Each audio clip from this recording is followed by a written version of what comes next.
এবার কি সত্যি ভেনেজুয়েলায় হামলা করবেন ট্রাম্প? ক্যারিবীয় সাগরে মার্কিন যুদ্ধজাহাজের উপস্থিতি ঘিরে নতুন করে উত্তেজনা ছড়িয়েছে। প্রেসিডেন্ট মাদুরো সরাসরি হুঁশিয়ারি দিয়েছেন, হামলা হলে ঘোষণা করবেন অস্ত্রবাহিত প্রজাতন্ত্র।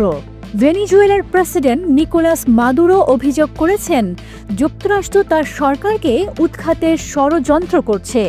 সোমবার সাংবাদিকদের সাথে আলাপে তিনি বলেন, ভেনেজুয়েলা শান্তি চায়, কিন্তু সার্বভৌমত্বে হস্তক্ষেপ হলে প্রতিরোধ গড়ে তুলবে সেনারা। মাদুরোর ভাষায়, এটি শুধু আমার সরকারের বিরুদ্ধে নয়, গোটা লাতিন আমেরিকার জন্য শতাব্দীর সবচেয়ে বড় হুমকি। তার দাবি, যুক্তরাষ্ট্র ইতিমধ্যে ক্যারিবীয় সাগরে ৮টি যুদ্ধজাহাজ, ১২০০ ক্ষেপণাস্ত্র আর একটি পারমাণবিক সাবমেরিন মোতায়েন করেছে। যদিও ওয়াশিংটন বলছে, এ অভিযান কেবল মাদক কার্টেল দমনের জন্য।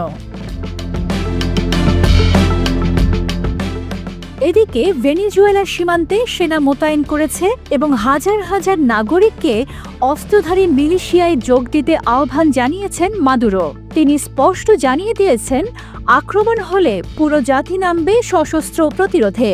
আন্তর্জাতিক সংবাদ মাধ্যম জানাচ্ছে, মার্কিন বহরে আরও যুদ্ধজাহাজ ও মেরিন যোগ হতে পারে। তবে যুক্তরাষ্ট্র এখনও স্পষ্ট করে বলেনি যে ভেনেজুয়েলার মাটিতে সেনা পাঠাবে। ওয়াশিংটন দীর্ঘদিন ধরেই মাদুরোর বিরুদ্ধে মাদক চোরাচালানের অভিযোগ করে আসছে। গত আগস্টে এমনকি তার গ্রেফতারের পুরস্কার দ্বিগুণ বাড়িয়ে $5 কোটি ঘোষণা করে, কিন্তু এখনও পর্যন্ত কোনো প্রমাণ প্রকাশ করা যায়নি।